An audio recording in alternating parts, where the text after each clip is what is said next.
Hello everyone, आप सभी का फिर से स्वागत है। ये टेस्ट नंबर 30 है। इस टेस्ट सीरीज में 50 से अधिक प्रश्नों को कवर किया गया है, जो कि एग्जाम के पॉइंट ऑफ व्यू से बहुत ही महत्वपूर्ण प्रश्नों का यह संग्रह है। इसका PDF Telegram channel Telegram quiz group में मिल जाएगा। वीडियो के डिस्क्रिप्शन बॉक्स में उसका लिंक है, आप ज्वाइन कर सकते हैं। तो चलिए स्टार्ट करते हैं। पहला प्रश्न, निम्नलिखित में से कौन बौद्ध धर्म में निर्वाण की अवधारणा का सबसे अच्छा वर्णन करता है? निम्नलिखित में से कौन बौद्ध धर्म में निर्वाण की अवधारणा का सबसे अच्छा वर्णन करता है? इसका सही जवाब हो जाएगा इच्छा की लौ का विलुप्त होना, इच्छा शक्ति समाप्त होना बौद्ध धर्म में निर्वाण की अवधारणा का सबसे अच्छा वर्णन है। ऑप्शन ए बिल्कुल करेक्ट ऑप्शन है। सेकंड प्रश्न, भारत आने वाले चीनी यात्री ह्वेन त्सांग ने उस समय भारत की समान स्थिति और संस्कृति को दर्ज किया था। इस संदर्भ में निम्नलिखित में से कौन सा कथन सत्य है? भारत आने वाले चीनी यात्री ह्वेन त्सांग ने उस समय भारत की समान स्थिति और संस्कृति को दर्ज किया था। इस संदर्भ में 3 कथन दिया गया है। पहला है, सड़कें और नदी मार्ग डकैती से पूरी तरह अछूते थे। क्या यह सत्य है? नहीं, यह सत्य नहीं है। सड़कें और नदी मार्ग यहां पे डकैती हुआ करती थी। दूसरा है, अपराधों के लिए दंड के संबंध में अग्नि, जल और विष के द्वारा परीक्षाएं किसी व्यक्ति की बेगुनाही या अपराध बोध को निर्धारित करने के लिए उपकरण थे। दूसरा बिल्कुल सत्य है। तीसरा, व्यापारियों को घाटों और बैरियर स्टेशनों पर शुल्क देना पड़ता था। तीसरा भी सत्य कथन है, यानी बी ऑप्शन बिल्कुल करेक्ट ऑप्शन है। दूसरा तीसरा कथन सत्य है। आगे बढ़ते हैं। थर्ड नंबर है, मध्यकालीन भारत के धार्मिक इतिहास के संदर्भ में सूफी मनीषियों को निम्नलिखित में से किस प्रथा का अनुसरण करने के लिए जाना जाता था? मध्यकालीन भारत के धार्मिक इतिहास के संदर्भ में सूफी मनीषियों को निम्नलिखित में से किस प्रथा का अनुसरण करने के लिए जाना जाता था? पहला, ध्यान और श्वास पर नियंत्रण। दूसरा है, एकांत स्थान में बैठकर कठोर तपस्या करना। तीसरा है, श्रोताओं में परम आनंद की स्थिति जगाने के लिए पवित्र गीतों का पाठ करना। इसका सही जवाब हो जाएगा तीनों सत्य है, यानी डी ऑप्शन बिल्कुल ही करेक्ट ऑप्शन है। आगे बढ़ते हैं और नेक्स्ट है 4 नंबर। आपको बताना है भीमबेटका की गुफाएं किस राज्य में हैं। यह प्रश्न कई बार पूछा गया है, तो कमेंट करके बताइए भीमबेटका की जो गुफाएं हैं किस राज्य में है। तो देखिए, भीमबेटका की जो गुफाएं हैं यह मध्य प्रदेश में है। डी ऑप्शन बिल्कुल ही करेक्ट ऑप्शन है। 5 नंबर, कंबोडिया के अंकोर वाट में प्रसिद्ध विष्णु मंदिर किसके द्वारा बनवाया गया था? यह प्रश्न कई बार पूछा गया है, याद रखिएगा। कंबोडिया के अंकोर वाट में प्रसिद्ध विष्णु मंदिर किसके द्वारा बनवाया गया था? तो सूर्यवर्मन सेकंड के द्वारा। बी ऑप्शन बिल्कुल ही करेक्ट ऑप्शन है। 6 नंबर है, शिवाजी की मंत्री परिषद में प्रधानमंत्री को क्या कहा जाता था? शिवाजी की मंत्री परिषद में जो प्रधानमंत्री होते थे इनको क्या कहा जाता था? यह भी प्रश्न कई बार पूछा गया है, याद रखिएगा। प्रधानमंत्री को पेशवा कहा जाता था। ऑप्शन ए बिल्कुल ही करेक्ट ऑप्शन है। 7 नंबर है, मुगल जागीर से आप क्या समझते हैं? मुगल जागीर से आप क्या समझते हैं? तो देखिए, इसका सही जो सही जवाब हो जाएगा वो हो जाएगा सी ऑप्शन, अधिकारी को राजस्व का अधिकार देना। प्रश्न संख्या 8, निम्नलिखित में से कौन सा अल बरूनी का भारत का लेखा जोखा है? निम्नलिखित में से कौन सा अल बरूनी का भारत का लेखा जोखा है? बहुत ही महत्वपूर्ण प्रश्न है। इसका सही जवाब हो जाएगा किताब उल हिंद। डी ऑप्शन बिल्कुल ही करेक्ट ऑप्शन है। और प्रश्न संख्या 9 है, वह युद्ध जिसके कारण भारत में मुस्लिम सत्ता की नींव पड़ी थी। वह युद्ध जिसके कारण भारत में मुस्लिम सत्ता की नींव पड़ी थी। इसका सही जवाब हो जाएगा तराइन का द्वितीय युद्ध। बी ऑप्शन बिल्कुल ही करेक्ट ऑप्शन है। प्रश्न संख्या 10 है, निम्नलिखित में से कौन मध्यकालीन भारत में युद्ध में तोपखाने का उपयोग करने वाला पहला व्यक्ति था? निम्नलिखित में से कौन मध्यकालीन भारत में युद्ध में तोपखाने का उपयोग करने वाला पहला व्यक्ति था? बहुत ही महत्वपूर्ण प्रश्न है, याद रखिएगा। सही जवाब है बाबर। ऑप्शन ए बिल्कुल करेक्ट ऑप्शन है। 11 नंबर, 1739 में करनाल की लड़ाई में मुगल सेना को किसने हराया था? 1739 में करनाल की लड़ाई में मुगल सेना को किसने हराया था? तो नादेर शाह ने। ऑप्शन ए बिल्कुल ही करेक्ट ऑप्शन है। 12 नंबर, हल्दी घाटी का युद्ध 1576 में अकबर और किसके बीच लड़ा गया था? हल्दी घाटी का जो युद्ध है अकबर और किसके बीच हुआ था? सबसे पहले कि हल्दी घाटी का जो युद्ध है कब हुआ था, ये आपको ध्यान में रखना है। तो 1576 में हुआ था। किन किन के बीच हुआ था? तो अकबर और महाराणा प्रताप के बीच हुआ था। बी ऑप्शन बिल्कुल ही करेक्ट ऑप्शन है। 13 नंबर है, बीरबल किसके दरबार में सलाहकार थे? बीरबल किसके दरबार में सलाहकार थे? तो बीरबल अकबर के दरबार में सलाहकार थे। बी ऑप्शन बिल्कुल ही करेक्ट ऑप्शन है। प्रश्न संख्या 14 है, आपको बताना है हुमायूं का जो मकबरा है कहां पर स्थित है? बहुत ही आसान सा सवाल है, कमेंट करके बताइए हुमायूं का जो मकबरा है कहां पर स्थित है। याद रखिएगा, हुमायूं का मकबरा दिल्ली में स्थित है। ऑप्शन ए बिल्कुल ही करेक्ट ऑप्शन है। 15 नंबर, वड़ांधता के लिए हमारा शरीर का कौन सा कोशिका विकार का जिम्मेदार है? वड़ांधता के लिए हमारा शरीर कौन सा कोशिका विकार का जिम्मेदार है? इसका सही जवाब हो जाएगा शंकुसेल यानी B option. 16 number, antibiotic penicillin निम्नलिखित में से किससे प्राप्त होता है? एंटीबायोटिक पेनिसिलिन निम्नलिखित में से किससे प्राप्त होता है? इसका सही जवाब हो जाएगा कुकुरमुत्ता से। सी ऑप्शन बिल्कुल ही करेक्ट ऑप्शन है। 17 नंबर, चूना पत्थर किस उद्योग के द्वारा उपयोग किए जाने वाला कच्चा माल है? चूना पत्थर किस उद्योग के द्वारा उपयोग किए जाने वाला कच्चा माल है? इसका सही जवाब हो जाएगा सीमेंट। C option. 18 नंबर, किसी परमाणु की परमाणु संख्या निम्नलिखित में से किसकी संख्या बताती है?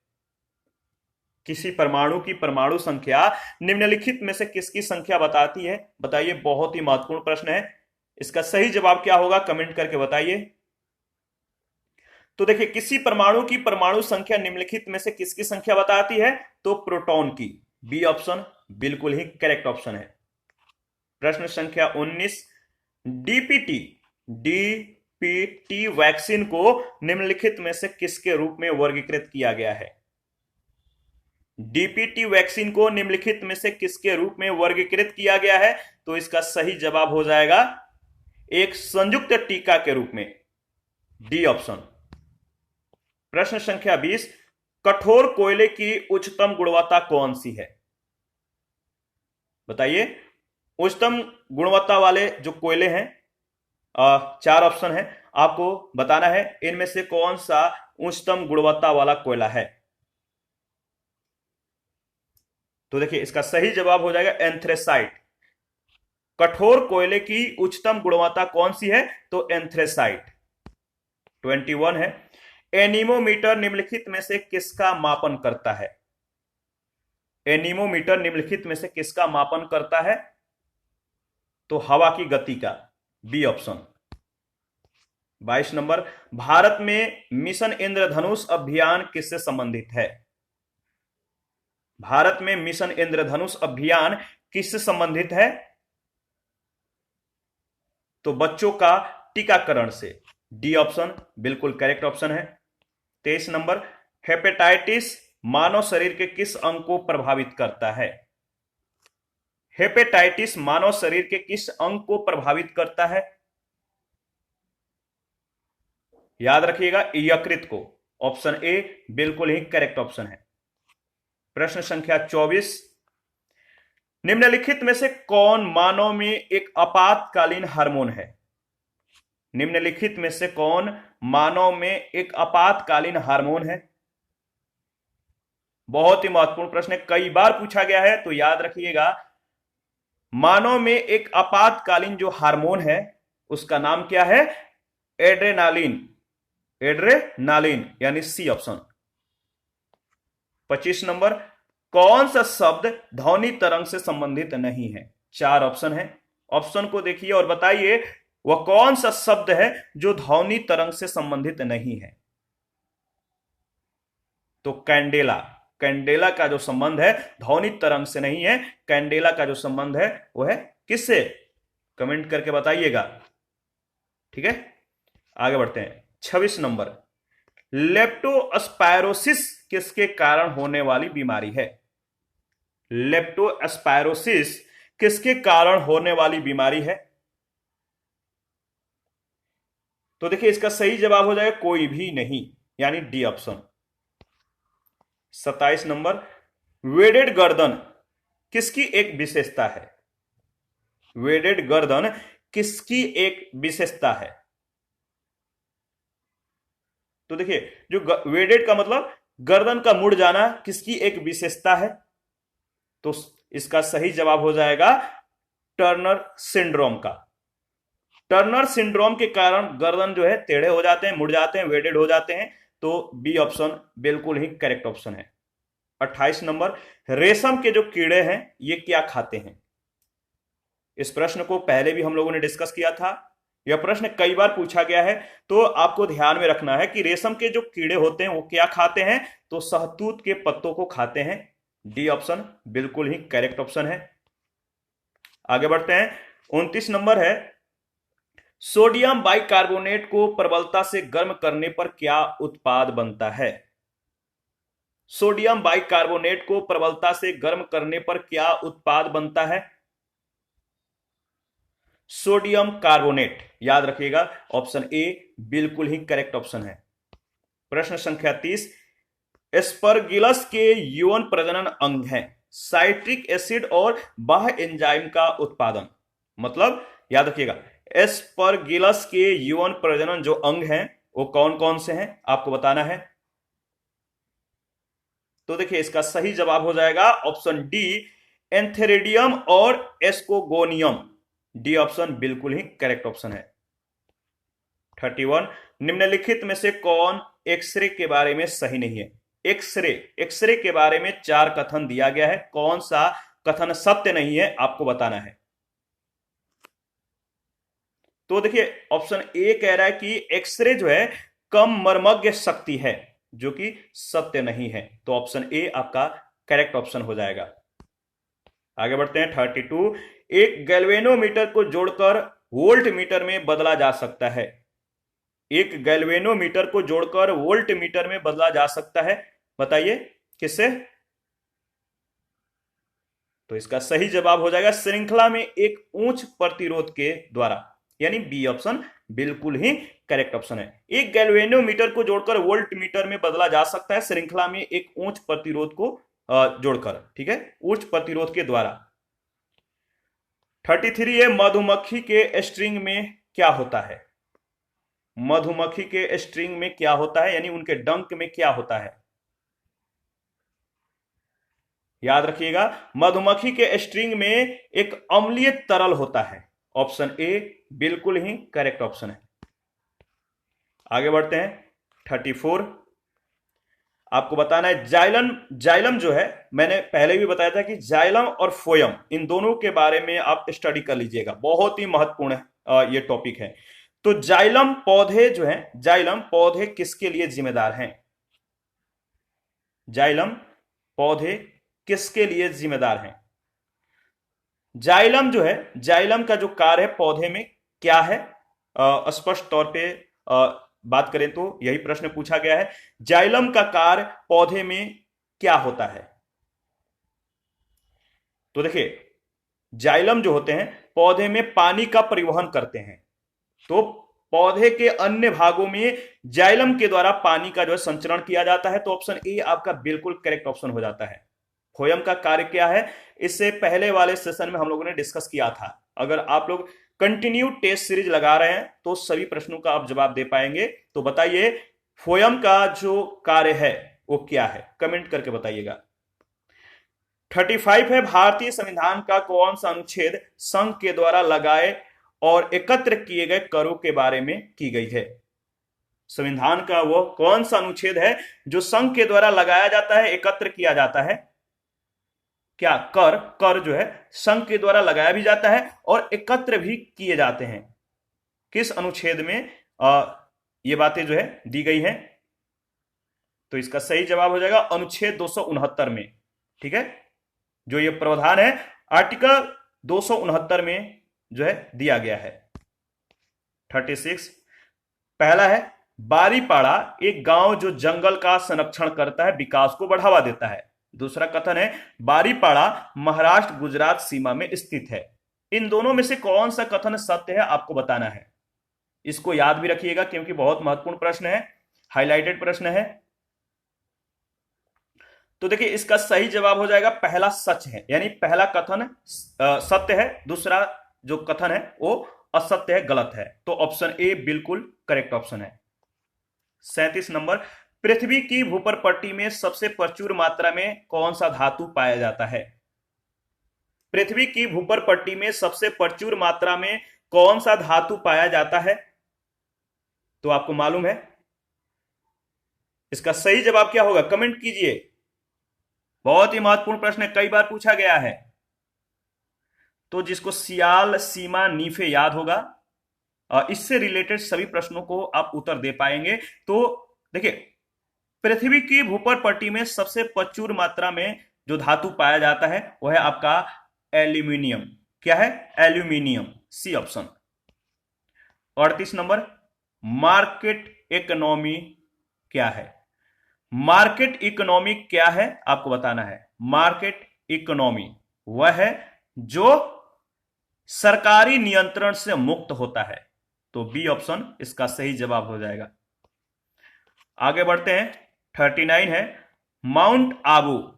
माउंट आबू आपको बताना है, डॉट डॉट में जो दिया गया है। माउंट आबू पर्वतमाला कहां पे या किस मतलब रेंज में स्थित एक हिल स्टेशन है।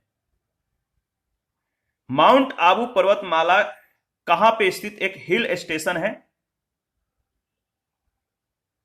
तो देखिए इसका सही जवाब हो जाएगा माउंट आबू जो पर्वतमाला है वो अरावली में स्थित एक हिल स्टेशन है। अरावली श्रेणी में यह स्थित है। तो याद रखिएगा सी ऑप्शन बिल्कुल ही सत्य कथन है, सत्य स्टेटमेंट है, या ऑप्शन सी करेक्ट ऑप्शन है।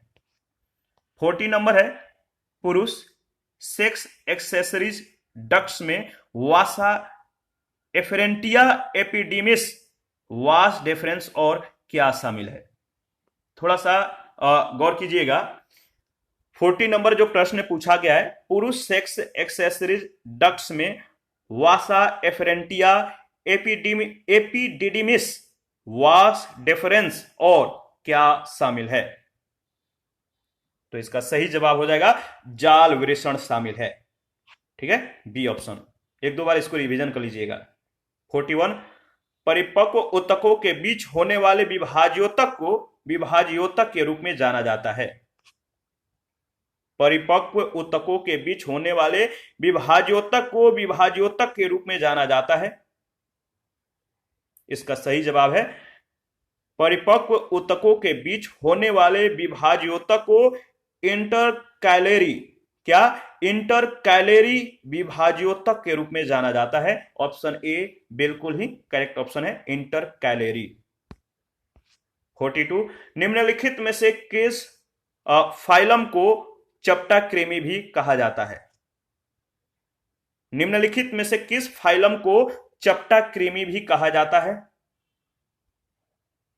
तो याद रखिएगा प्लेटीहेल्मिन्थेस, डी ऑप्शन। प्लेटीहेल्मिन्थेस को जो है चपटा कृमि भी कहा जाता है। डी ऑप्शन बिल्कुल ही करेक्ट ऑप्शन है। 43 में पूछा गया अंगूर में कौन सा अम्ल पाया जाता है, या अंगूर में अम्ल का क्या नाम है। अंगूर में जो अम्ल पाया जाता है उसका नाम क्या है बताइए। तो अंगूर में टार्टरिक एसिड जो है मिलता है, टार्टरिक अम्ल पाया जाता है। डी ऑप्शन बिल्कुल ही करेक्ट ऑप्शन है। आगे बढ़ते हैं। 44 आपको बताना है एकमात्र 12मासी नदी प्रायद्वीपीय भारत है। एकमात्र 12मासी नदी प्रायद्वीपीय भारत का है, वह कौन सी नदी जो है 12मासी है प्रायद्वीपीय भारत का। तो इसका सही जवाब हो जाएगा ऑप्शन बी, कावेरी जो है ये प्रायद्वीपीय भारत का एकमात्र 12 मासी यानी 12 महीने बहने वाली, 12 महीने इसमें जो पानी होता फ्लो करता है वह नदी है कावेरी नदी। 45 है, चीनी के किण्वन के दौरान हमेशा बनने वाला जो यौगिक होता है वो क्या होता है? चीनी के किण्वन के दौरान हमेशा बनने वाला जो यौगिक होता है उसका नाम है, बताइए, उसका नाम है एथिल अल्कोहल। ऑप्शन बी बिल्कुल ही करेक्ट ऑप्शन है। 46, भारत में हम किस प्रकार के लोकतंत्र का पालन करते हैं? भारत में हम किस प्रकार के लोकतंत्र का पालन करते हैं? तो याद रखिएगा, भारत में हम किस प्रकार के लोकतंत्र का, तो प्रतिनिधि लोकतंत्र का पालन करते हैं। तो सी ऑप्शन बिल्कुल ही करेक्ट ऑप्शन है। 47, सूर्य ग्रहण कब लगता है? यह प्रश्न जो है बहुत बार पूछा गया है और कई बार हम लोगों ने डिस्कस भी किया है। तो सूर्य ग्रहण कब लगता है बताइए? सूर्य ग्रहण, चंद्र ग्रहण, इन दोनों के बारे में आपको जो है पढ़ लेना है, याद रखना है, रट्टा मार जाना है, क्योंकि यहां से प्रश्न कई बार पूछे गए हैं। तो बताइए इस बार का जो प्रश्न है, सूर्य ग्रहण कब लगता है? याद रखिएगा, जब चंद्रमा सूर्य और पृथ्वी के बीच में आ जाता है तो सूर्य ग्रहण लगता है। जब चंद्रमा, ठीक है, मून, सूर्य यानी सन और अर्थ के बीच आ जाता है तो सूर्य ग्रहण लगता है। आगे बढ़ते हैं। 48, नालंदा महाविहार का निर्माण किसने शुरू किया था? नालंदा महाविहार का निर्माण किसने शुरू किया था? तो याद रखिएगा, कुमारगुप्त। यह प्रश्न कई बार पूछा गया है। नालंदा महाविहार का निर्माण किसने शुरू किया था? तो कुमारगुप्त ने। 49, आपको बताना है, चीन किस भारतीय राज्य के साथ अपनी सीमा साझा नहीं करता है? चीन किस भारतीय राज्य के साथ अपनी सीमा साझा नहीं करता है?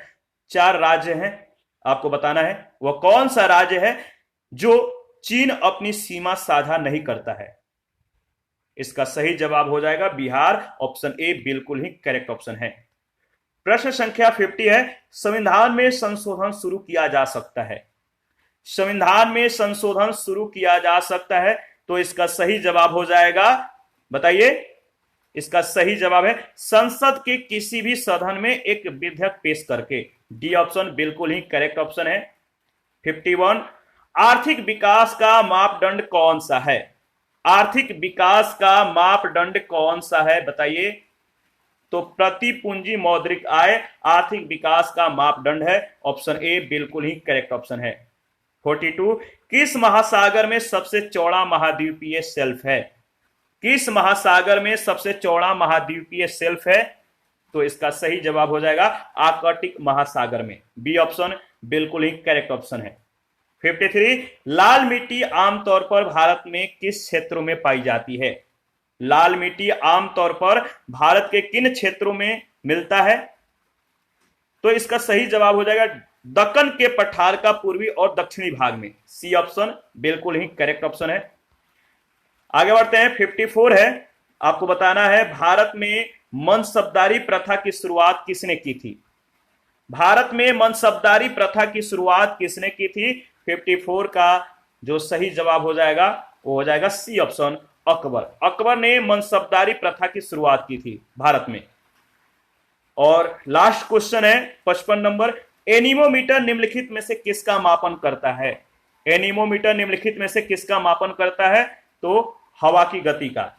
ठीक है, ऑलरेडी इसको पहले भी हम लोगों ने डिस्कस किया था। इसी के साथ आज का सेशन समाप्त होता है। यहाँ पे कुछ महत्वपूर्ण लिंक है यूट्यूब चैनल का, टेलीग्राम चैनल का, टेलीग्राम क्विज ग्रुप का, इंस्टाग्राम का, फेसबुक पेज का, और लास्ट में आपको जो है आंसर की प्रोवाइड कराया गया है ताकि आप ऑफलाइन में भी प्रैक्टिस कर पाएंगे।